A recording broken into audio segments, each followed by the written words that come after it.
Well, it's looking better now. Looking much better now. Everything is all white.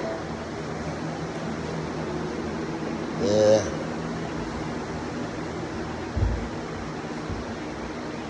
This is white. So it's turning out quite nice. The Smart Primer gives it a much whiter tone than the other primer. As you can see, I don't know if you can see that, but you see them dark lines. So my first coat, I opted to go vertical on some of the walls, and then I'll always finish horizontal. I usually just do horizontal passes, and then I tread in between them or just overlay them, and they end up coming out perfect. But on this, I went vertical, which I don't think I'll ever do again. So over there, I went horizontal. And this is the thing, if you ever have a wet brush and you're painting, just check this out. If you paint vertical, for some reason, our eyeballs see those vertical strokes. This is when you're trying to hide your brush strokes. Let's say on a wall that's supposed to be rolled or something like that, on metal that was spraying, and you go to fix it with, if you go horizontal, your eyeballs don't pick up the strokes as much as the vertical as they do if you were to leave them vertical. So anyway, it's always best to spray horizontal. But for this wall, I tried a vertical approach and I don't like it. So I do this every time I spray because I don't spray enough. I don't spray like all the time, but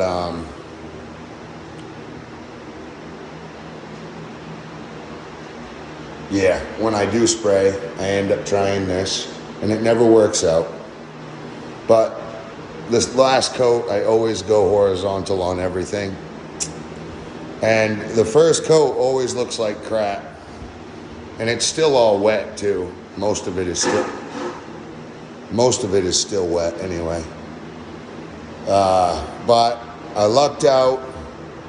As far as I can see, I went light enough to where I do not have a single holiday, not even one, which is huge.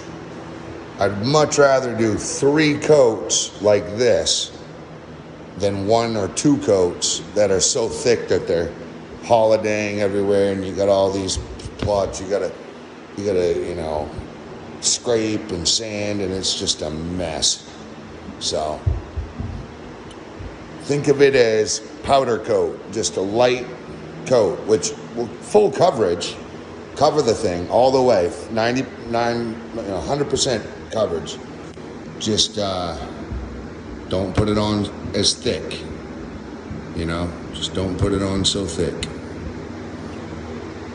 But yep, here we go.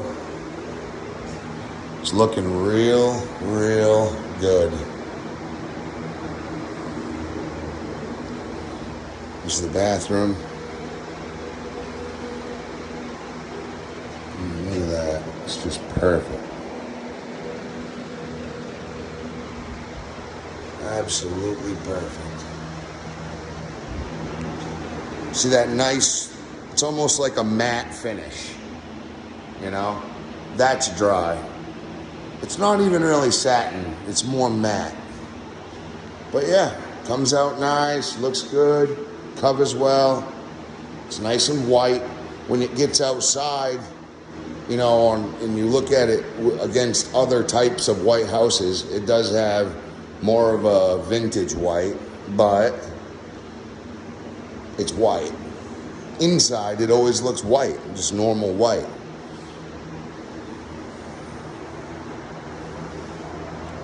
So nice. I'll be happy when I can get this floor painted. Gosh. As soon as I'm done with the walls, I'm going to go through and fill these cracks in with a mortar caulking. It's like sanded grout, but it's for fireplace or chimney mortar. And it's just it's like if you have a spot on your fireplace or your chimney that the mortar is falling out of it, you can scrape that mortar out and fill it with that, and it comes out, it's elastomeric, polyurethane based, so it grabs really well, it stretches and flexes. So with these cracks or any problem areas, it'll flex instead of cracking again. But I got to get down in there and clean it out with an air tool. What I'll do is I'll use a needle gun with an air compressor, and I'll use a vacuum, and I'll spray the air down, and I'll have the vacuum hose right over that, and it'll suck all the dirt up as it gets sprayed out. So, but I don't want to do that until the last coat. So I'm going to let this stuff cure up. Then I'll come in and coat it again tonight. And before I leave, matter of fact, I'll probably, once this stuff is dry, I'll prep this. I'll get it all prepped. Get all the cracks prepped. Then I'll spray the walls and ceilings and all the other pipes and everything else, the cabinet that needs to be sprayed. And then on my way out the door, I'll fill all these lines in so that they heal up tonight. And there's a fan in every room, so there'll be nice, formal drying all around the whole house. And then tomorrow, I'll probably lay one more finish coat because I want a nice thick base on everything. And this Smart Primer, you just can't go wrong. So I'll do that third spray will really set the tone and give a nice, strong paint job. Because this is a rental, so it needs to have multiple layers of paint, and it needs to be strong. It needs to be durable. It needs to be washable, If you want to wash the walls, you're not going to just wipe the paint off. So we've got 2 layers of drywall sealer, which is just a flat white, and now 1 layer of Smart Primer. And we're going to have 2 more layers of Smart Primer on here, and it'll be done right. And then I'll do the same to the floors. I'll go through and paint. I'm gonna roll the floors out. I'll just cut in the floors with my roller. It won't matter if I hit the walls with my roller around the edges, because my mop board is 4.5 inches high. So as long as I don't, I gotta be careful. Can't go up over 4.5. But like if I go to cut in and I accidentally hit the wall, well, it won't matter at all. Because the roller is only like in 2 inches, maybe 2.5.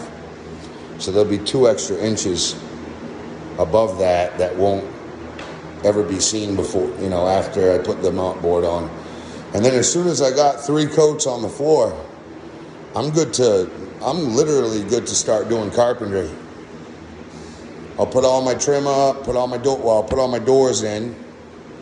Then I can put all my mop board in. And I'll dress up, I'll start building the base, box all these HVAC circle pipes in. And then I'll quarter round. I got to put quarter round all the way around all the HVAC around the walls. I got to put in my boards for my ceilings. I may even paint those as well. Yeah, actually I am going to paint them. But I'm also going to paint my doors after I'm done with all the carpentry too. And I'm going to paint my cabinets, I believe, once I'm done. I may not do the rest of the cabinets, but this side was white, so like there might be areas on the cabinet that I want to paint. I'm thinking I'm going to end up painting all the face trim white, and I'll put a piece of beadboard over here and paint that white. So I'll remove all the drawers and I'll remove all the doors, and there'll be one more shelf inside there. This will all be drawers. There'll be 4 drawers coming out of that, but I'll have one more shelf in here, a door, and maybe another set of drawers here.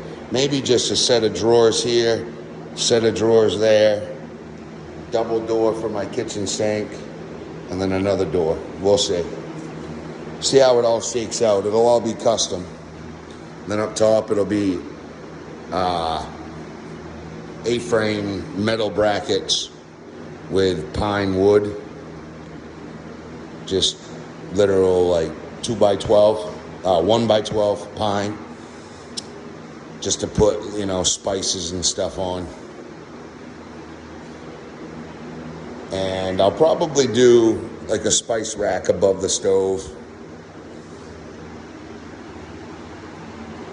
We'll see. See how it all shakes out. I just want to get this built first, and then I can worry about shelving, and I have to build closet shelves. So closet shelves in there, closet shelves and curtain rod in there, curtain rod in there, and towel rack shelves, towel rack and whatever else, toiletries. That vanity will be going here. Toilet, flooring. I got some flooring for this, and I'll trim around it. Flooring for that, trim around that. I have to trim around the shower. And I gotta put all of the outlet covers on. Smoke alarms. And I'm thinking about painting the bottom half of this door with chalkboard paint. Just black chalkboard paint. Maybe even just put a piece of tape like right here. Right? Nice and level. And paint the whole bottom of this door. You know, just to give people privacy. Or they can get some sort of a magnet. I gotta get out of here. I just walked into my cupboard. All right, I'm gonna catch you later. Man Squanto out.